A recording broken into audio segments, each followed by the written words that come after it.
सीधे आपको सुनाते हैं सीएम योगी आदित्यनाथ क्या कुछ कह रहे हैं। समाज सुधारक भगवान बिरसा मुंडा की पावन जयंती का कार्यक्रम है। मैं इस अवसर पर पूरे प्रदेशवासियों को, पूरे जनजातीय समाज को जनजातीय गौरव दिवस की हृदय से बधाई देता हूं। और ये हमारा सौभाग्य है कि जनजातीय गौरव दिवस के अवसर पर मुख्यमंत्री आवास योजना के लाभार्थियों को 905 करोड़ रुपए से अधिक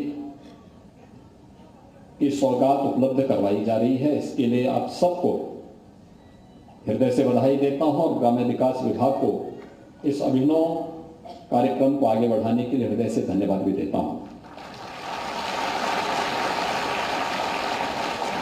भाइयों बहनों, आदरणीय प्रधानमंत्री जी ने 2016 में प्रधानमंत्री आवास योजना को लागू किया था और प्रधानमंत्री आवास योजना जिस समय लागू हुई थी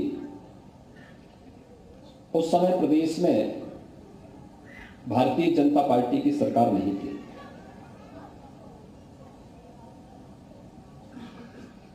राज्य सरकार ने अपने स्तर पर प्रस्ताव भी नहीं भेजे।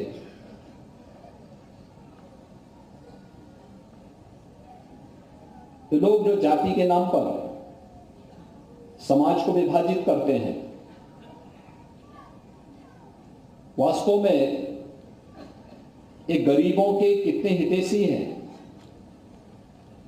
यह इन लोगों की इन कारगुजारियों से हम समझ सकते हैं। जिन लोगों ने इतनी लोकप्रिय योजना को प्रदेश में लागू ही नहीं किया था, और आप मुझे बताते हुए प्रसन्नता है कि उत्तर प्रदेश ने विगत 5.5 वर्ष के दौरान ग्रामीण और शहरी क्षेत्र में 45 लाख गरीबों को सिर ढकने के लिए एक एक आवास उपलब्ध कराया है, जिसमें 27 लाख ग्रामीण क्षेत्र में और शेष 17 लाख से अधिक लाभार्थियों को हम लोगों ने शहरी क्षेत्र में प्रधानमंत्री आवास योजना का लाभ उपलब्ध करवाया है। और उत्तर प्रदेश पहला राज्य है जिसने प्रधानमंत्री आवास योजना हो या फिर मुख्यमंत्री आवास योजना, उनके हर उस लाभार्थी को जिसके पास आवास बनाने के लिए जमीन का टुकड़ा नहीं था, उसे जमीन का पट्टा भी इसके साथ ही अनिवार्य रूप से उपलब्ध कराया है। और आज मुझे प्रसन्नता है कि मुख्यमंत्री आवास योजना से जुड़े हुए सभी लाभार्थियों को, 34,000 से अधिक लाभार्थियों को तो प्रथम किस्त के रूप में, और शेष लाभार्थियों को जिन्होंने गृह प्रवेश किया है उन्हें घर की चाबी उपलब्ध करवाने का एक अवसर जनजातीय गौरव दिवस के अवसर पर यहां पर मुझे प्राप्त हुआ है। वास्तव में प्रधानमंत्री आवास योजना हो या मुख्यमंत्री आवास योजना, ये केवल किसी एक लाभार्थी को लाभान्वित करने का एक माध्यम नहीं, बल्कि उसके आर्थिक उन्नयन की दिशा में प्रधानमंत्री मोदी जी के मार्गदर्शन और नेतृत्व में किए जाने वाले कार्यक्रमों का एक अभियान की कड़ी भी है। आज जनजातीय गौरव दिवस पे मुझे थोड़ी देर में सोनभद्र जाने का अवसर प्राप्त होगा।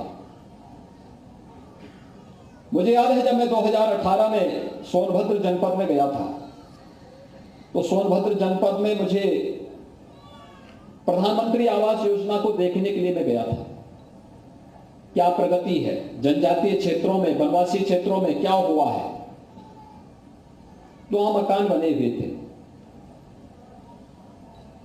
मकान बन सभी लोगों के, कुछ के मकान बन चुके थे, कुछ के बन रहे थे, लेकिन उसी में एक महिला, वनवासी महिला थी। उसने मुझे कहा कि मुझे भी एक कॉलोनी चाहिए, मुझे नहीं मिला है।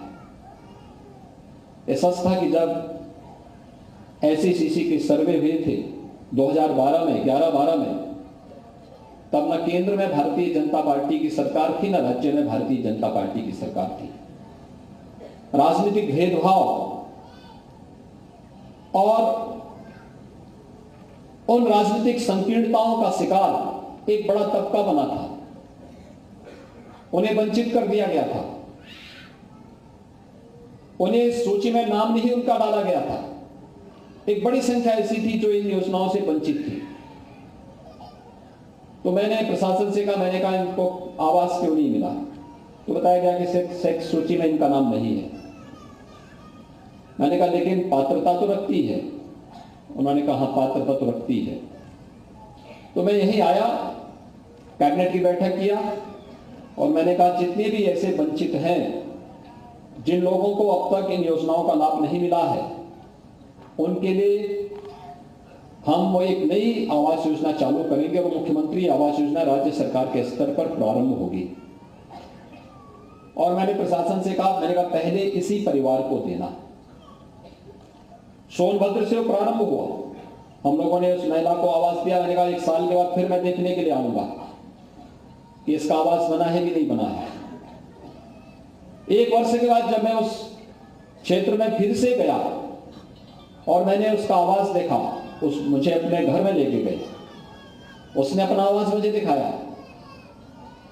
आवास दिखाने के बाद उसने मुझे बताया कि उसने कहा कि मैंने 2 बड़े बड़े कमरे बनाए हैं, किचन भी बनाया है। मनरेगा के अंतर्गत जो से शौचालय का लाभ मिला, स्वच्छ भारत मिशन के अंतर्गत ही मिला, अन्य योजना से लाभ मिला, उसका भी लाभ उसको मिला, उसका भी निर्माण किया था। और मैंने उससे कहा, मैंने कभी पैसा तो हमने केवल आपको 1,30,000 रुपया दिया था वहां के लिए, क्योंकि नक्सल प्रभावित जनपद था, तो 1,30,000 रुपये इसकी राशि है। उसने कहा नहीं, कुछ पैसा हमने इकट्ठा किया था। आदमी मेरा पति जो है ठेला लगा करके कुछ पैसा कमा लेता है, तो उस पैसे को भी हमने लगाया, मकान बनाया है।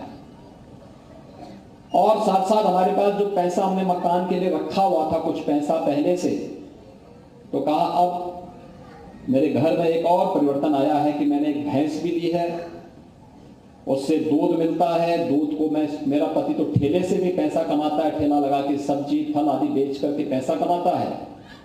मैं अपने घर गृहस्थी के कार्य के साथ साथ भैंस का दूध बाजार में बेच देती हूँ, तो उसका भी अतिरिक्त आमदनी होती है। अब बच्चों को पढ़ा रहे हैं। जो यहां पर उप मुख्यमंत्री श्री केशव मौर्य जी कह रहे थे कि शासन की योजना व्यक्ति को अकर्मण्य नहीं बना सकती और बनाना भी नहीं चाहिए। व्यक्ति को कभी भी मेहनत से, परिश्रम से भागना नहीं चाहिए। आज आपके पास आमदनी का कुछ जरिया है, ईमानदारी के साथ हमें उसको बढ़ाने का प्रयास करना चाहिए।